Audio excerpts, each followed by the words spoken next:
Olá, o TVE Entrevista está de volta em novo formato, com nova identidade visual e em nova temporada recheada de grandes personalidades. Grandes pelo que fazem, pelo que realizam, não pelo neon e a fama pela fama. Essa conversa será transmitida também no meu canal Bob Fernandes no YouTube. Hoje, em meio à guerra Rússia e Ucrânia no leste europeu, conversamos com Celso Amorim. Ele foi ministro das Relações Exteriores, o chanceler, nos dois governos Lula, também no final do governo Itamar Franco, e um dos formuladores iniciais, um pioneiro na criação do grupo BRICS. Foi também ministro da Defesa no governo Dilma e, na sua brilhante carreira como embaixador do Brasil, presidiu o Conselho de Segurança da ONU. E foi o negociador-chefe do Brasil na criação da Organização Mundial do Comércio, a OMC. Ministro Celso Amorim, enorme prazer recebê-lo aqui no TVE Entrevista, também no canal Bob Fernandes, para essa conversa em meio à triste guerra Rússia-Ucrânia, Ucrânia-Rússia, OTAN envolvido, China também ao fundo. Então vamos conversar também muito sobre isso. Só lembrando, ministro Celso Amorim, que nós estamos aqui falando há 5 dias da estreia do TVE Entrevista.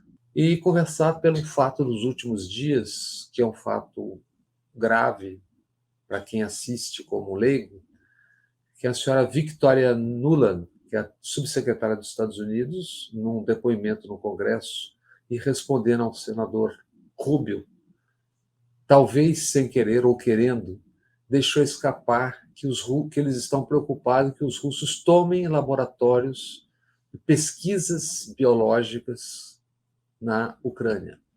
Ainda neste mês, a Rússia já havia dito, eu até anotei aqui, que os Estados Unidos mantinham 338 laboratórios em 30 países sob seu controle, 26 somente na Ucrânia.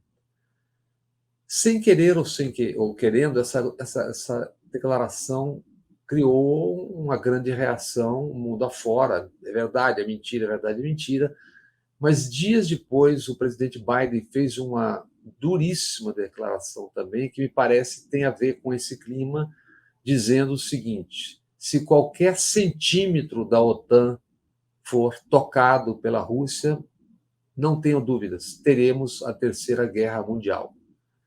As senhoras e os senhores da guerra não estão um pouco além do jardim, numa situação tão delicada, ministro?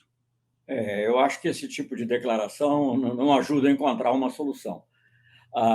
Bom, a guerra, você disse, a triste guerra, toda guerra é muito triste, muito trágica, né? Sempre não há. Existia na Idade Média, na teologia cristã, a ideia da guerra justa.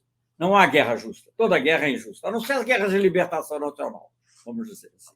Todas as demais guerras são injustas. Essa declaração específica do... É a verdade que os dois lados têm invocado essa possibilidade de Terceira Guerra Mundial. Isso é muito... Ou de guerra nuclear. O Putin chegou também a dizer, não tenham dúvidas, estamos de sobreaviso. Estamos de sobreaviso e vamos agir com tudo, etc. Enfim, agora, você pode tentar ler a declaração do Biden ao contrário, né? No sentido do seguinte: olha, na Ucrânia nós não vamos nos meter, além do que nós já estamos nos metendo, vamos dizer assim, mandando ajuda, armas direta ou indiretamente, financiamento, mas não vamos entrar. O que é uma maneira... Eu, por exemplo, se fosse o Zelensky, ia ficar preocupado com essa declaração, porque demonstra que a Ucrânia... Não toquem na OTAN, agora a Ucrânia, infelizmente, já está entregue. Já está entregue, é bucha de canhão, como alguém já andou dizendo aí. Mas, enfim, é muito triste. A questão da guerra, das pesquisas biológicas que podem conduzir a armas bacteriológicas também é muito grave, porque existe uma convenção de armas biológicas, como há uma convenção de armas químicas, mas, diferentemente da de armas químicas, ela não tem um mecanismo de verificação muito eficaz, né? Então, isso vai ficar um pouco dependendo. Mas eu sinto que já houve uma reação também dos próprios organismos, não sei se é o secretariado da própria convenção, também pedindo esclarecimentos, porque isso é, obviamente, algo muito perigoso e muito grave, né? E essa é a preocupação da Vitória Nuland que os russos tomem, é porque, óbvio, alguma coisa tem ali, que alguma coisa tem ali. E, obviamente, são armas que teriam um efeito devastador, né? Antrax, cólera, uma porção enfim, varíola. Varíola, enfim, até, digamos, doenças como na varíola, que já estavam erradicadas, digamos assim, né? Eu me lembro que, quando eu estava em Genebra, havia uma discussão sobre a destruição das últimas amostras. Havia uma dúvida se devia ou não, porque se surgisse, como é que você ia agir contra, etc. Mas, enfim, para ter uma ideia do grau de importância. Então, é uma importância. Ministro, essa guerra foi antecedida por um fato importantíssimo do ponto de vista geopolítico, que, salvo por quem é do ramo, como o senhor, não foi percebida, talvez, com a devida atenção.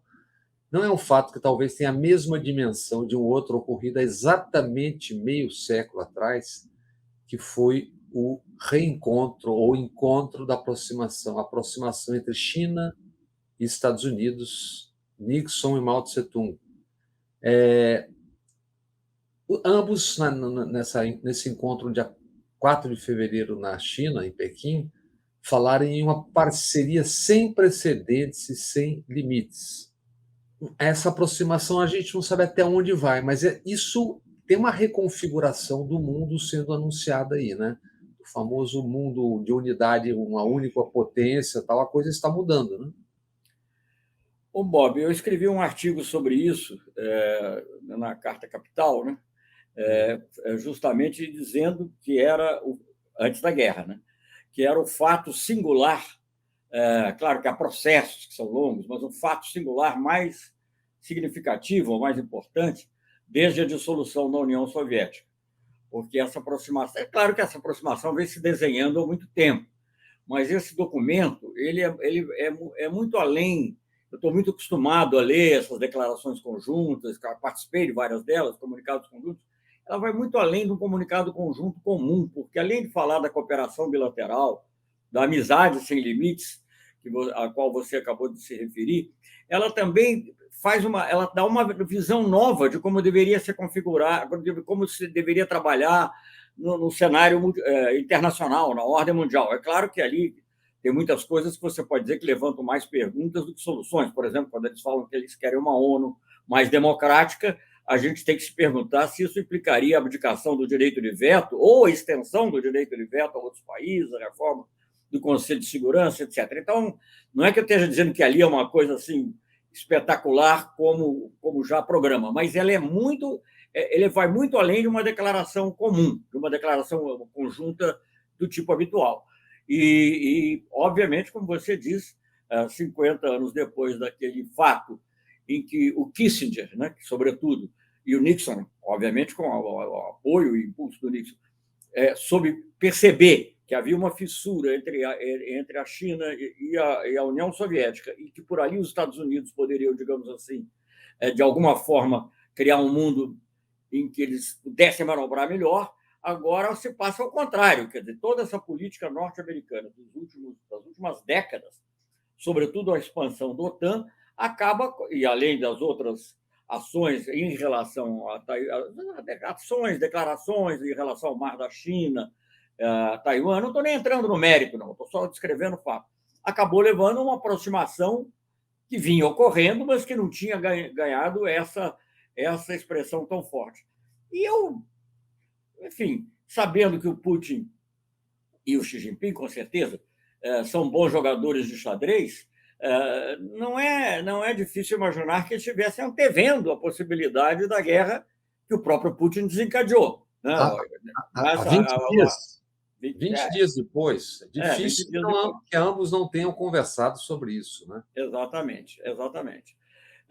Não, e até porque essa questão da expansão da OTAN é uma coisa que vem vindo desde 97, muito criticada, inclusive, por pensadores norte-americanos, conservadores, muitos deles, como George Kennan, que foi o autor da teoria da contenção da União Soviética, para mencionar um e para mencionar um mais recente, Mearsheimer, poderia falar do Kissinger, mas, enfim, essa expansão da OTAN, a OTAN, na verdade, perdeu o sentido, né? Tinha perdido o sentido, porque ela foi criada para enfrentar o expansionismo, com ou sem aspas, mas ele era real até certo ponto, da União Soviética e do comunismo. Acabou o comunismo, acabou a União Soviética e continuou, tá?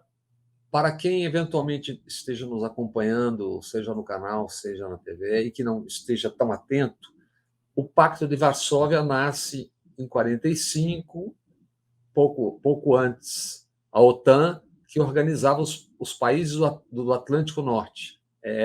Quando a gente está falando da OTAN. E depois do Pacto de Varsóvia, como o senhor está dizendo, os países que eram da chamada bloco soviético começam a entrar na OTAN também e se aproximar da Rússia. Esse é o motivo maior da tensão.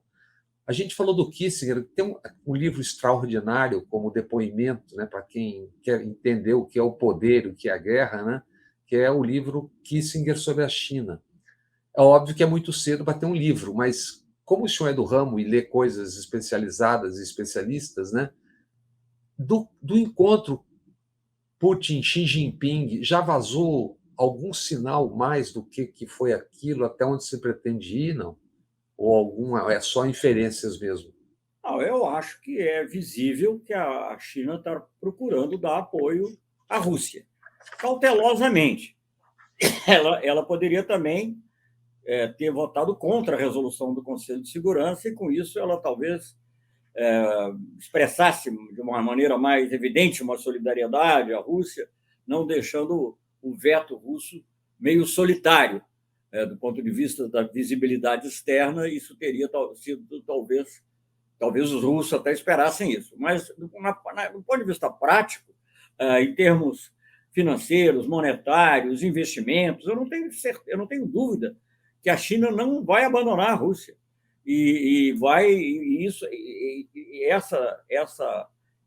Ainda que ela seja cautelosa nas palavras, que ela evite ações que possam, digamos, puxar para ela alguma reação contrária, mas ela vai apoiar, sim, sem dúvida alguma. Até por isso, numa guerra, você tem que pensar, está muito bem condenar. Eu, pessoalmente, também condeno.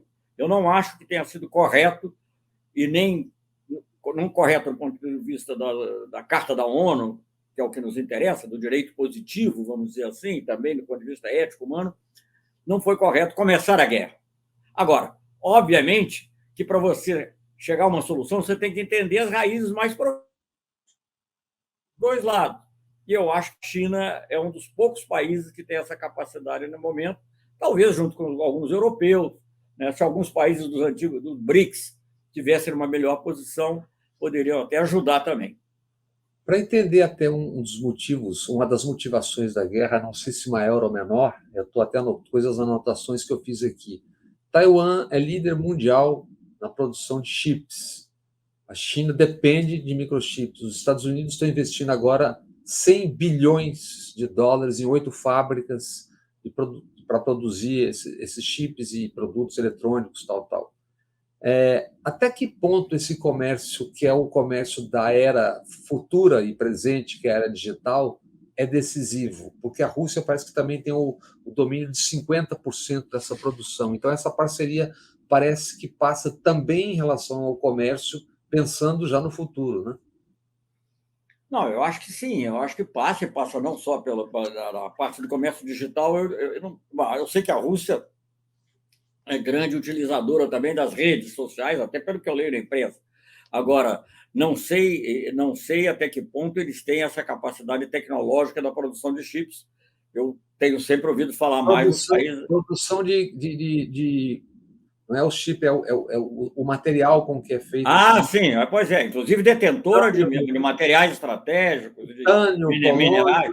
Certamente. Metais e gases. Isso certamente. Bom, gente, quando você está falando de China e Rússia, nós não estamos falando, que já seria muito, né, digamos assim, anos atrás, ou décadas atrás, de França e Alemanha, ou de Reino Unido e França, para falar das coisas antigas lá da Entente Cordial. Não, nós estamos falando do país que vai ser, nessa década, já é sobre alguns aspectos, mas vai ser nessa década a maior economia do mundo, que tem a maior população do mundo, que tem armamento nuclear, com outro, que é o país que tem o maior território do mundo e que, ao mesmo tempo, tem o maior arsenal nuclear. Então, nós estamos falando de uma aliança, de uma parceria que é quase metade do mundo, não chega a ser metade, mas é um número extraordinário, tanto em termos de pessoas, quanto em termos econômicos, quanto em termos também militares.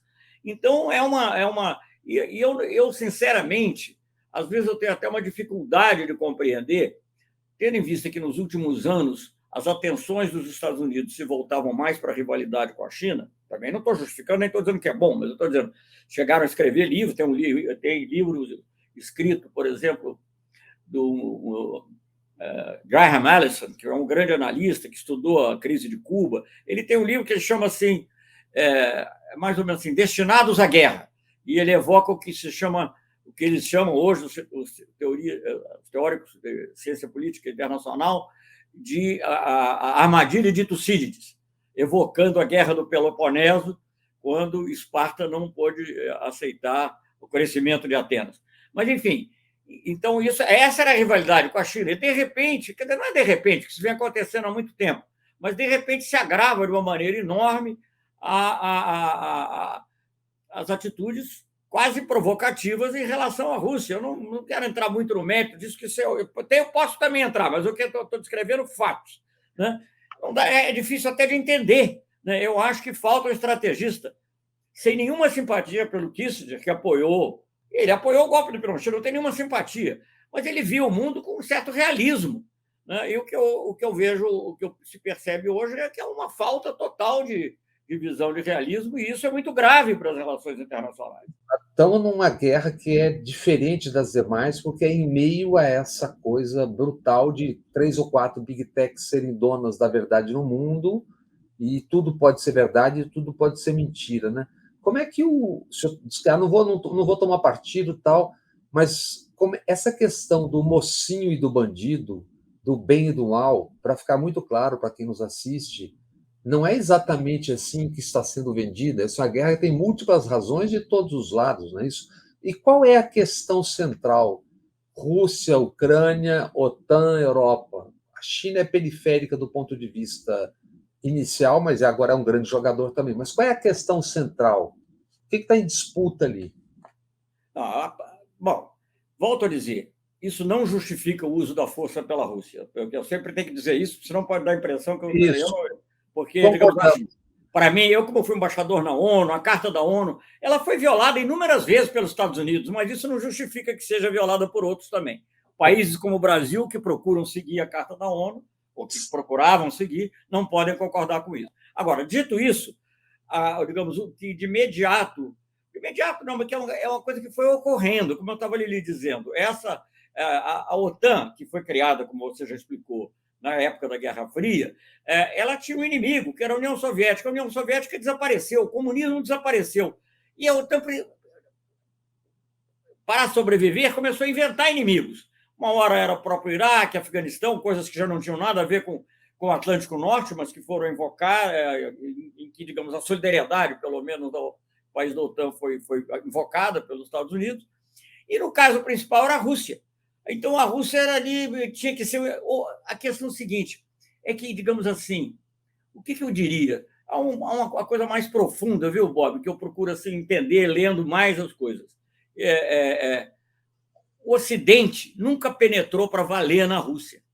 Isso é algo que eles não... que o Ocidente e os Estados Unidos, que é o herdeiro em termos de poder dessa cultura ocidental, não aceita e não compreende. É diferente da China. A China é um outro povo. Eles já sabem que aquilo é outra coisa, eles têm que lidar com isso. É outra coisa. A Rússia, para eles, é um povo semi-europeu, para eles, não estou dizendo para mim, semi-bárbaro, com um enorme espaço vazio, com um enorme território que pode ser utilizado de formas diversas, que tem recursos minerais, como você já apontou aí, inesgotáveis, além do petróleo e do gás, que já é conhecido. Enfim, então eu acho que ali fica... Isso não é uma coisa nova. Claro que cada momento da sua forma. Mas como vários historiadores apontaram, o José Luiz Fiore, em 52, o Arnold Toynbee, numa aula que ele deu pela BBC, ele já invocava, aquilo era aula da Guerra Fria, ele não tinha nenhuma simpatia pela Rússia, pela União Soviética, por nada. Mas ele disse assim, olhem lá, a Rússia tem suas razões para temer pela sua segurança. Porque, historicamente, foram várias invasões. Só para falar das mais recentes, Napoleão, as duas invasões alemãs, sobretudo da Segunda Guerra Mundial, mas também na Primeira. Lá atrás, na Idade Média, os Templários. Enfim, então a Rússia tem... E sempre o caminho é a Ucrânia. A Ucrânia que eles chamavam de Pequena Rússia. Você pega livros russos, de escritores do século XIX, não estou falando do império, chamado Império Soviético, eles chamavam de Pequena Rússia porque aquilo era muito junto. Claro que havia populações ucranianas que não são, digamos, são eslavas, mas não são tão próximas dos russos assim, mas uma grande parte era. Então, qualquer livro desse que você pega do século XIX, qualquer romance, você não vê uma distinção, você não vê um problema ucraniano grave. Aliás, na realidade, o único momento que a Ucrânia teve assim, uma autonomia maior foi no final da Primeira Guerra Mundial, até ser uma das repúblicas soviéticas, porque eles fizeram também umas repúblicas populares, mais de uma. Pegou a Polônia, que era um país aliado a nós, a OTAN, né? Chegou na Hungria, que também era aliado a nós no passado. A gente está aceitando. Chegou nos países bálticos, Letônia, Estônia e Lituânia, que eram parte do Império Czarista e eram parte da União Soviética, só ficaram independentes mesmo no período entre guerras. Tudo bem, porque eles não eram propriamente, digamos, nós, não eram parte de nós. Não, a Ucrânia eles têm um sentimento também diferente. Esse lado emocional, e aí talvez, eu até quero só completar rapidamente, é que eu acho que o Putin tenha se deixado levar pela emoção. E o bom jogador de xadrez não pode se deixar levar pela emoção. Ele não pode dizer, eu gosto muito desse bispo, ou gosto muito, não vou sacrificá-lo, não importa como. Não, se tiver que sacrificar, sacrifica. Então, o jogador de xadrez tem que ser mais calculista. É uma proximidade muito grande. Bom, tem as populações russas que vivem ali, na Crimeia. A Crimeia, se você vai para a história, a Guerra da Crimeia não era uma guerra entre a Ucrânia e o Império Otomano, era uma guerra da Rússia com o Império Otomano. Não é? Então, enfim... É história. É história. É história. Isso não justifica, porque deixa eu dizer uma coisa que eu acho importante. Dois princípios basilares, há outros, mas das Nações Unidas. Bom, primeiro digamos, o renúncio ao uso da força, a não ser nos casos específicos que a própria ONU, a Carta estabelece. Então, já transgrediu aí. E um outro, e isso é importante, porque leva a China a ser cautelosa, inclusive nas declarações, é o princípio da integridade territorial dos Estados.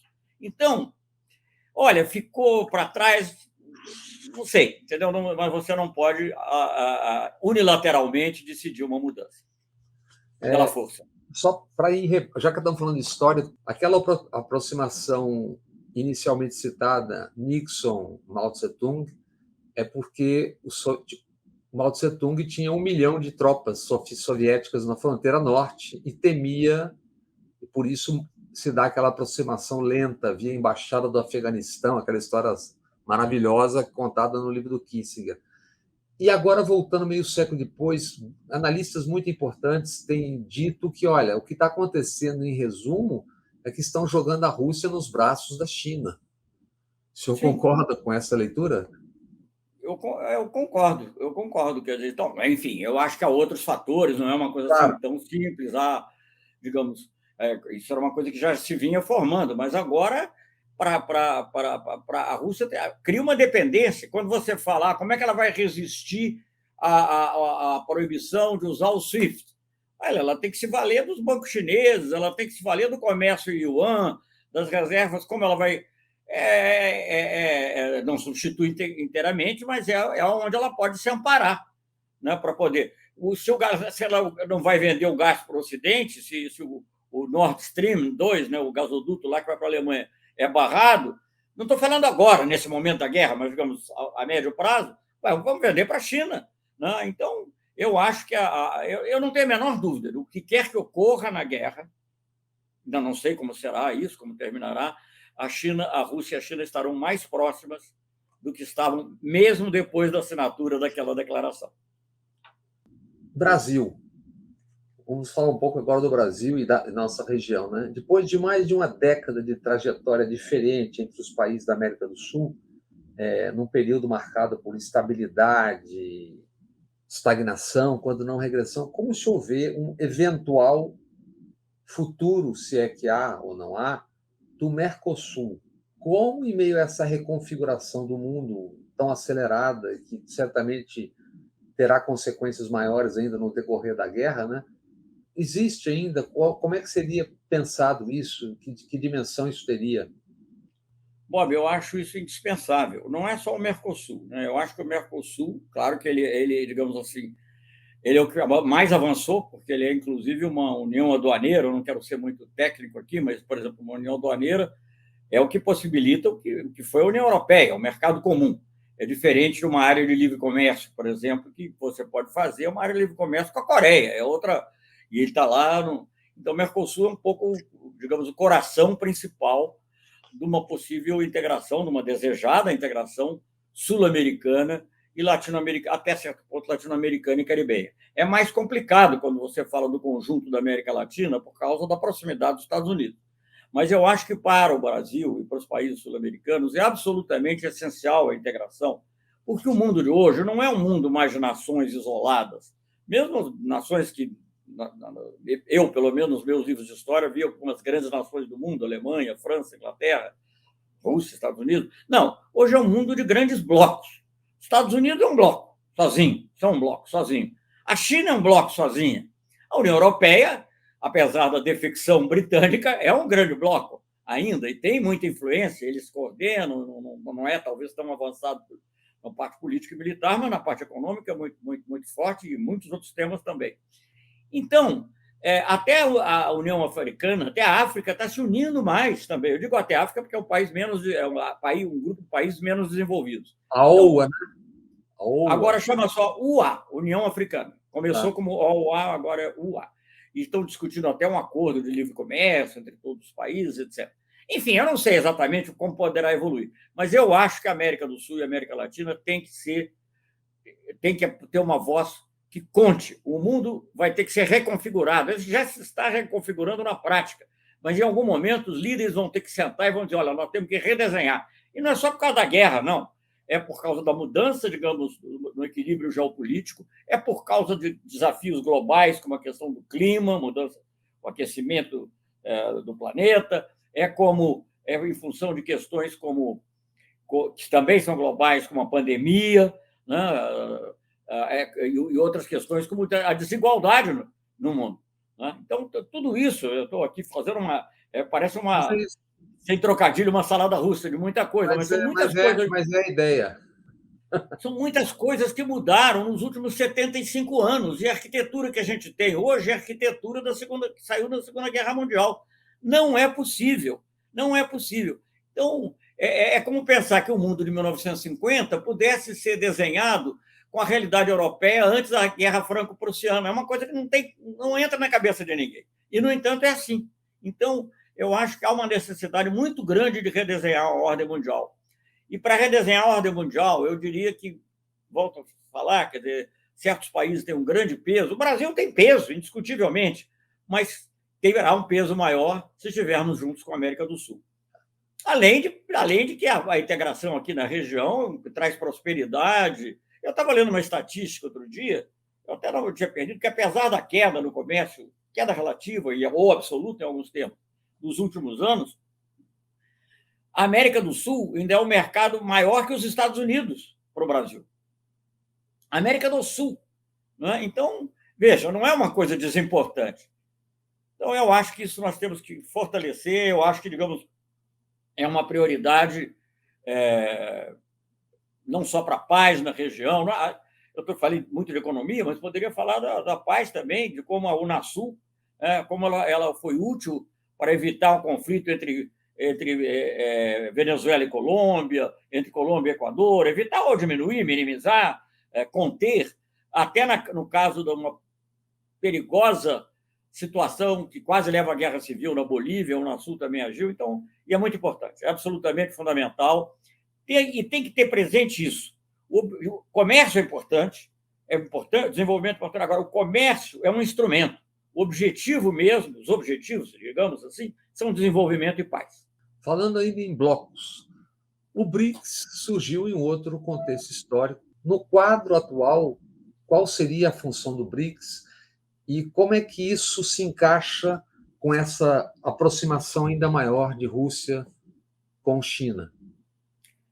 Deixa eu dizer duas coisas que eu acho que para as pessoas que estão ouvindo é importante que saibam. O termo BRICS, o acrônimo BRICS, foi inventado por um economista britânico, Jim O'Neill, que na época estava no Goldman Sachs, depois ele virou até ministro.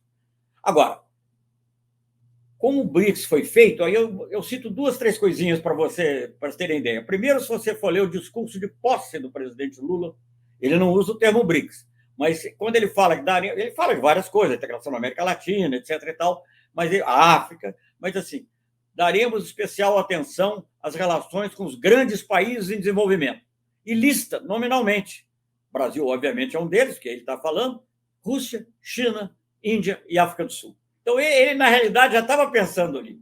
Mas não fizemos logo os BRICS. Antes disso, nós trabalhamos num outro fórum, que também é importante, embora sem o mesmo peso, que era o IBAS, Índia, Brasil e África do Sul.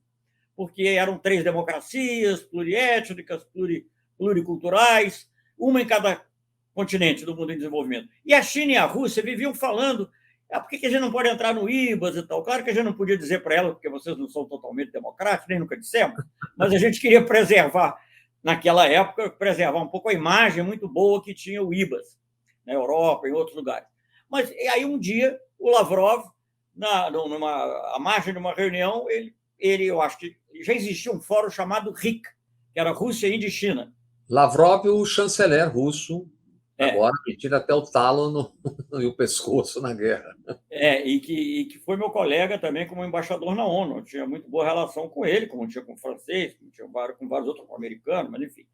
Então, ele propõe por que nós não transformamos. Ele diz que há um fórum, mas que não se reunia em nível de chefe de Estado naquela época, que era Rússia, Índia e China, e por que não fazemos o BRICS funcionar? Ele não pensava na África do Sul, ele falava BRIC. Eu dizia BRICS, não, enfim, isso eu estou resumindo muito. Mas foi essa conversa que gera, primeiro, uma coordenação que nós fazíamos muito vaga, assim, na ONU, para resumir muito, até que em 2009 houve a primeira cúpula em Ekaterimburgo e a segunda cúpula foi no Brasil. Então, o fórum é um fórum de discussão e objetivos principais, na época, eram econômicos, mas você sabe que, uma vez criando os fóruns, você tem possibilidade de agir em outras áreas. E para chegar à situação atual, eu acho que os países dos BRICS, claro que a Rússia é parte direta no conflito, ela teria que ser posta à parte. Mas até para funcionar uma eventual mediação chinesa, a mediação chinesa sozinha não vai funcionar. Ela vai precisar de ter países como a Alemanha, países como a França, países europeus, alguns, a Itália, não sei, e talvez os outros membros dos BRICS pudessem também ajudar para dar maior legitimidade às discussões. Claro que eu não quero ter nenhuma pretensão de que isso vá se resolver o problema, mas pode ajudar, digamos assim, porque às vezes para você conseguir que uma solução se legitime no linguajar diplomático, que ela se multilateralize, ela tem que passar por fases. Então, primeiro você tem lá a China atuando junto com os europeus, aí logo já pode entrar a Índia, a África do Sul, o Brasil, se estivesse em outra situação de governo, também poderia ter uma certa influência, para depois você levar isso para a ONU e ter, digamos, uma situação aceita multilateralmente. Então, eu acho que teria importância muito grande. Bem, o Brasil vive um processo acelerado de desindustrialização por conta de defasagem cambial, entre outros fatores, né? No eventual vitória eleitoral do ex-presidente Lula, como conciliar o fato que o Brasil se tornou exportador de commodities com um mundo que já está a léguas à frente já na era digital, né? Como redefinir isso? Como o Brasil superar esse gap? Porque o Brasil agora, esse pacote terrível chamado de pacote de destruição, que abre a Amazônia para tudo, garimpagem, turismo, agricultura, quer dizer, isso é um aprofundamento ainda maior nessa coisa de vamos viver do que a gente tem para arrancar aqui e passar adiante. Extrativismo, não é só... Isso é pré tudo, né? Vamos matar os índios, ocupar a floresta, vender tudo e tal. Quer dizer, como o Brasil vai conseguir dar esse salto com esse retrocesso tão brutal dos últimos anos, né? Quando já está todo mundo na dianteira da era digital?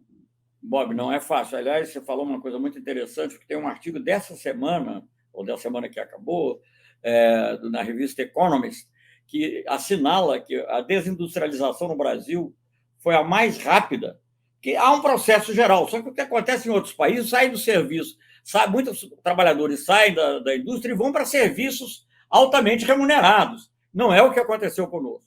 E, de qualquer maneira, a desindustrialização foi muito grande. E como fazer isso? Eu não sou economista.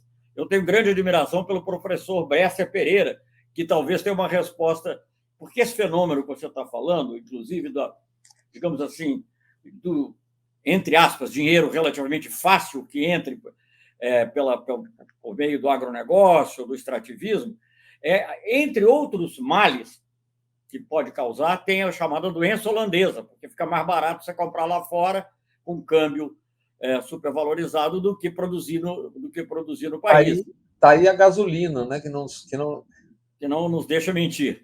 Então, e você, quando conversa com, às vezes, pessoas da área econômica, eles ficam contentes, porque isso ajuda a combater a inflação no plano imediato.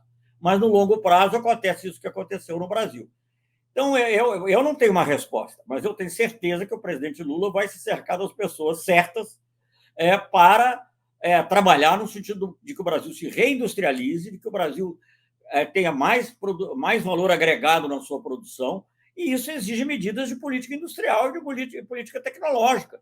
Nós vivemos anos e anos de neoliberalismo, o Estado tem que investir, tem que saber recolher a poupança e direcionar. Pode até o operador ser uma empresa privada, não estou dizendo, mas você tem que ter algum tipo de orientação do setor público. Durante os governos do PT, a posição do Brasil em relação a países como, por exemplo, Cuba e Venezuela, deu munição para os conservadores, ou, falando em bom português, meros oportunistas que nem sequer estavam preocupados com Cuba, com Venezuela. Aliás, como é que eles vão explicar agora Biden se aproximando do Maduro e comprando petróleo da Venezuela? Vai ser divertido de acompanhar, né? Mas essas críticas foram importantes, fragilizaram, foram importantes, inclusive, em 2018, na campanha. Agora, e aí é um outro tema, a cobertura midiática da guerra, escolhendo o mal, o bem, parece que é um ensaio para a campanha eleitoral. Você está escolhendo em quem você vai colar, quem aqui dentro do Brasil, né? Como encarar essa questão na atualidade, como enfrentar isso? São poucos meses e isso vai ter um peso brutal, me parece, do ponto de vista interno. Quer dizer, como dizer quem somos, não esconder quem somos, mas também não entregar o discurso para o adversário? Eu acho, a própria realidade vai se encarregar de mostrar muita coisa, como você, aliás, já apontou com a questão da reaproximação com a Venezuela, que deixou até a porta-voz americana meio embaraçada. Então, você não reconhece mais o Guaidó? Não, reconhecemos, mudou de assunto. Mas o petróleo é outra conversa. O petróleo, quem manda, quem vende é o Maduro. Então, essas coisas todas, a própria dependência do agronegócio em relação à China, isso tudo vai ter um efeito também que, a meu ver, agora, há, digamos, uma ligação assim muito profunda dos grandes meios de comunicação com o capital financeiro global que está centralizado nos Estados Unidos. Então, isso é um fato real. Eu acho que a gente tem que ter uma posição coerente. O Brasil jamais poderá ter uma posição de alinhamento automático com quem quer que seja, nem com os Estados Unidos, nem com a China, nem com a Rússia, nem com ninguém. Nós temos que pensar no nosso interesse, como dizia já Santiago Dantas, e como foi praticado. Então, eu acho que, como você disse, são argumentos oportunistas, com pouco compromisso com a verdade. Então, fica difícil você ficar obcecado em rebatê-los o tempo todo, porque cada hora é uma coisa. Entende? Então, você não pode... A DEC informa, sai Maduro, entra Putin. Então você não sabe. Então, tem que correr com realismo, com serenidade, e pensando, digamos assim, até na nossa melhor tradição diplomática, que mesmo no passado não não tinha essa... houve episódios, mas até no governo militar o Brasil agiu com independência durante o governo Geisel, em relação a temas como Angola, a OLP, etc. Enfim, então eu acho que nós temos que pensar com realismo, com pragmatismo, vendo o interesse do Brasil, vendo o interesse da cooperação com outros países em desenvolvimento, obviamente na América do Sul e na América Latina com grande prioridade, mas também a África. Nós temos uma relação... Você que não precisa ser da Bahia, mas você que é da Bahia sabe mais ainda. Nós temos uma relação muito forte. Você sabe, Bob, uma das coisas que mais me impressionaram foi uma vez, logo depois do golpe contra a Dilma, houve muitas críticas à política externa, e uma delas era que nós tínhamos muitas embaixadas na África. Para fazer justiça, os ministros do Temer não mudaram, não fecharam nenhuma, mas o Bolsonaro fechou. Esse ato falho foi interessante. É interessante. O Bolsonaro fechou. E aí eu li num grande jornal, assim, como se fosse expressando uma perplexidade, o Brasil tem mais embaixadas na África do que a Alemanha. Gente, a Alemanha tem 52%, 53% da população de origem africana, não me consta. Então, as pessoas não enxergam o país no espelho, sabe? Então, esse é um problema muito grave que nós vamos ter que enfrentar. Eu acho que, se você me permitir, por exemplo, Claro. Vamos falar só de política externa, essa eleição do Boric também tem um significado grande de uma modificação e uma evolução da própria esquerda, com mais ênfase em pautas como o feminismo. Lá eles não têm o problema racial do tipo do nosso, mas tem com indígenas, numa proporção menor, mas mesmo assim levando tudo isso muito em conta. E nós vamos ter que fazer, é uma vergonha. Gente, quando eu comecei um sistema no Itamaraty que ajudou, não era exatamente um sistema de cota, embora a primeira cota tenha sido estabelecida ainda no nosso... Mas, enfim, eu não quero me alongar. Isso é importante dizer. Quando nós fizemos isso, não era porque eu ficava com pena dos negros, dos africanos. É claro, é uma questão de justiça também, mas é importante para nós. Quer dizer, o nosso serviço... Eu teve um tempo que eu era embaixador na ONU e tinha reunião de mulher e tinha que mandar um homem, porque não tinha nenhuma mulher. Entende? Então, isso mudou. Nós tivemos no governo Lula a primeira embaixadora na ONU, a primeira embaixadora em Genebra, a primeira embaixadora na Unesco, a primeira embaixadora em Paris. Então, isso é uma coisa para mudar um pouco. Agora, não foi regulamentado, então regrediu. Então, eu acho que nós temos que atuar também nesses terrenos. Eu acho que a questão racial no Brasil é uma questão absolutamente central, a questão de gênero é uma questão muito importante. Eu acho que, digamos, alguma coisa desse sopro de juventude que vem lá do Chile, eu espero que chegue aqui entre nós também. Além, naturalmente, de tudo que o Lula representou e continuará a representar em termos de justiça social e soberania. Se eu estava falando em África, eu me lembro de uma passagem por Angola, a caminho da Somália na guerra. Os dois maiores mercados populares de Luanda tinham o nome de novelas brasileiras. Exatamente. E, no entanto, você não conseguia fazer com que o Banco do Brasil, que é do Estado, abrisse uma agência em Angola. Então, os angolanos tinham que trocar o dinheiro por escudos portugueses, depois por euros. No início dessa conversa era escudos, depois euros, para depois trocar, para mandar dinheiro para o Brasil. Os brasileiros que viviam em Angola, que eram muitos também, né? Pequenos empresários, etc. Então, eu acho que tem muita coisa que nós temos que, inclusive, ser mais proativos do que fomos. O Brasil talvez seja o único país do mundo de peso grande que não tem uma companhia aérea que seja identificada com o país.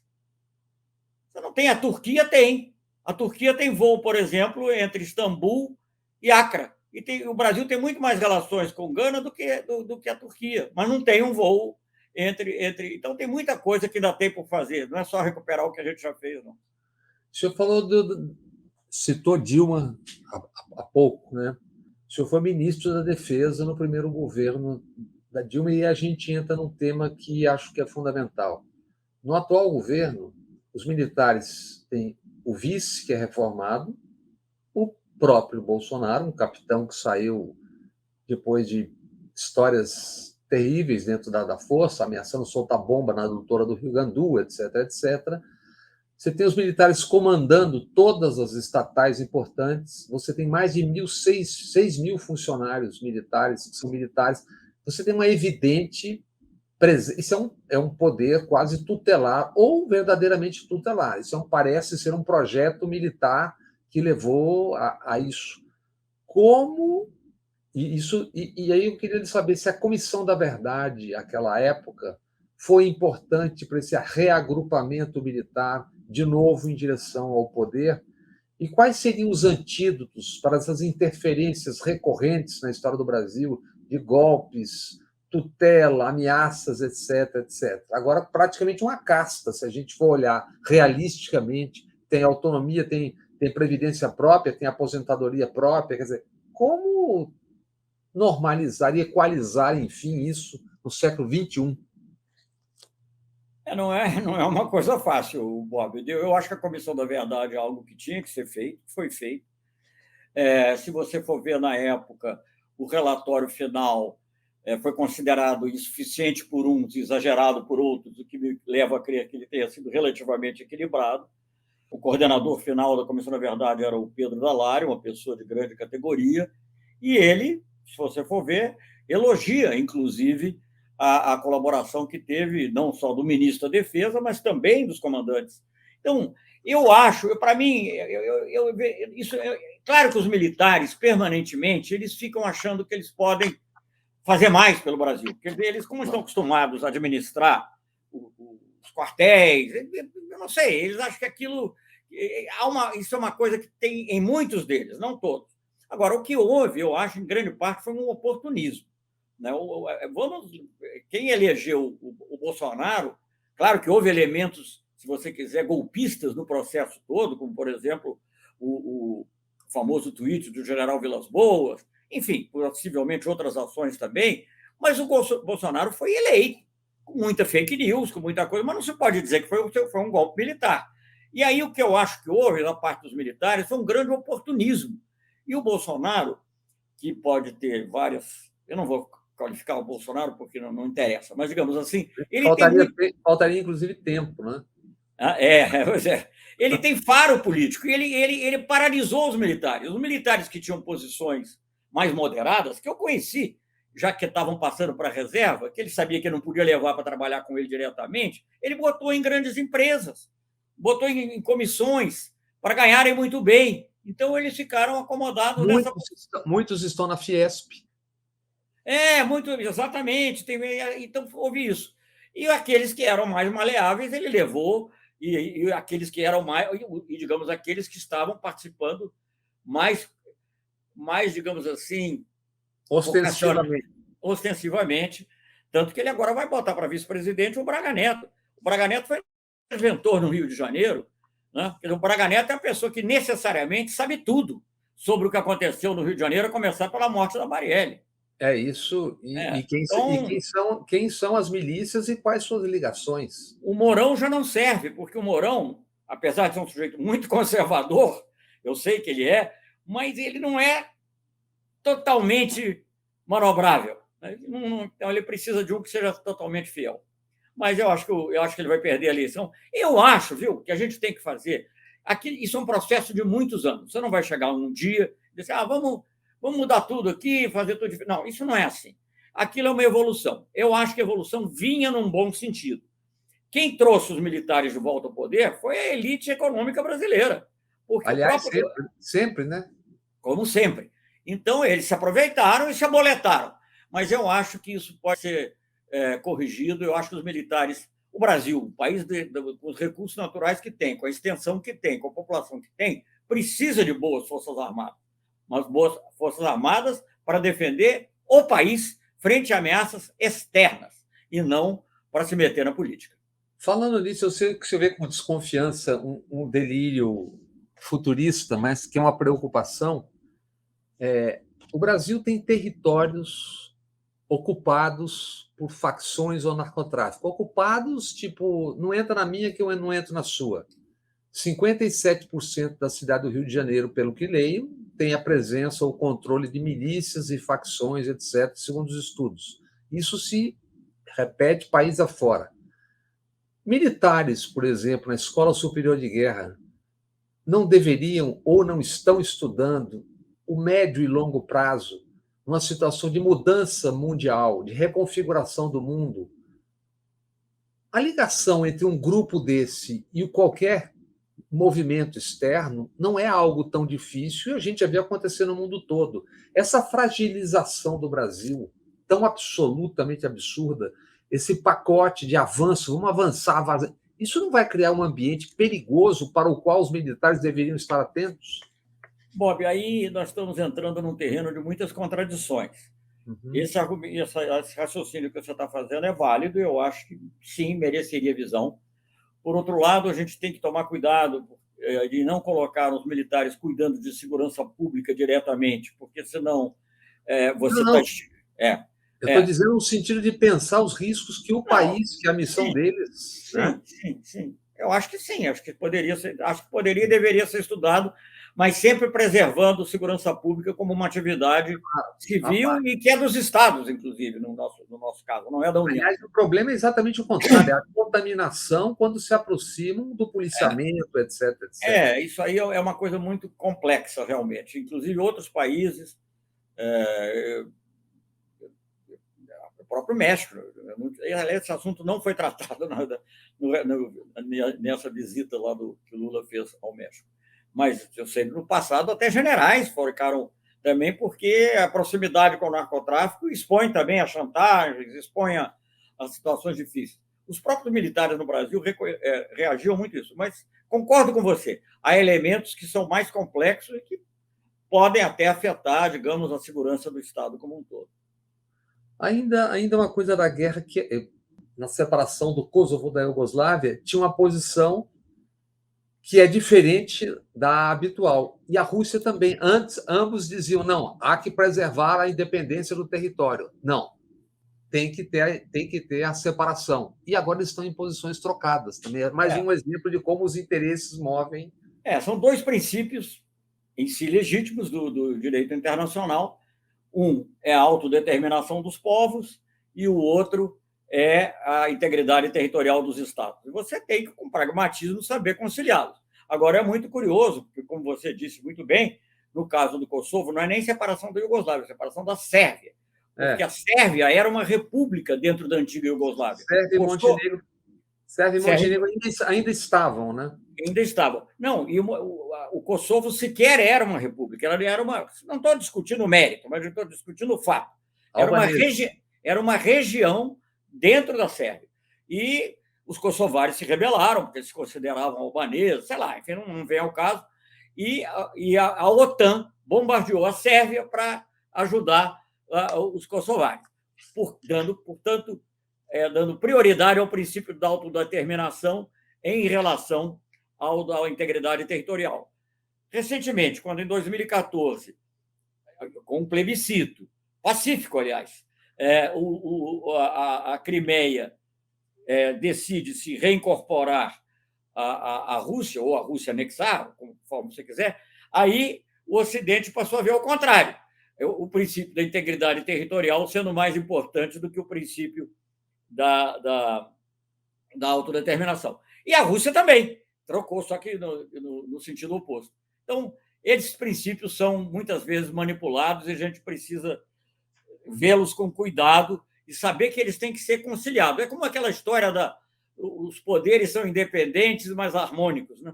Então, você tem que... Às vezes não é fácil fazer essa harmonia, mas os princípios também são válidos em si mesmos, mas tem que saber se conjugar. Uma última pergunta. E voltando à primeira questão que nós tratamos, aquela histórica aproximação Estados Unidos-China, o Mao Tse-tung, na conversa com o Kissinger, disse: não, essa questão de Taiwan deixa que isso a gente trata daqui a 100 anos. Já se passaram 50. E ambos estão rosnando ali pelo Mar da China, chamado Mar da China, Estados Unidos e China. Não há, no médio e longo prazo, outra encrenca que continua? Mas, às vezes, essa é a maneira de resolver. Por exemplo, eu não tenho certeza do que teria ocorrido, nem quero... Mas, em determinado momento, antes da guerra, e aí eu acho justamente que o Putin talvez tenha cometido um erro, tenha se deixado levar pela emoção, o chanceler, né, que é o primeiro-ministro da Alemanha, disse uma coisa interessante, que eu achei, olha, talvez aí, em relação à Ucrânia e à OTAN, ele disse assim, a entrada da Ucrânia na OTAN não está na agenda. Você nem diz que não pode, nem diz que vai acontecer, né? Mas não está na agenda. E você, em paralelo, trabalha com aqueles outros países que também não se sentem confortáveis com essa ingresso. Mas só para comentar mais especificamente Mao Tse-tung e Taiwan, eu vou lembrar uma frase do Xu Enlai, que é uma obra-prima. Uma vez perguntaram, que dá a visão, como a China vê a história e vê a política, perguntaram a ele o que ele achava da Revolução Francesa. E ele disse, muito cedo para dizer. Caro embaixador, foi um prazer essa conversa, nessa hora, nesse momento tão importante para o mundo, para o Brasil. E nessa reestreia do TVE Entrevista, um grande abraço para você, cara amiga, querido amigo, que nos acompanham aqui no canal Bob Fernandes e na TVE. Um abraço. Um abraço.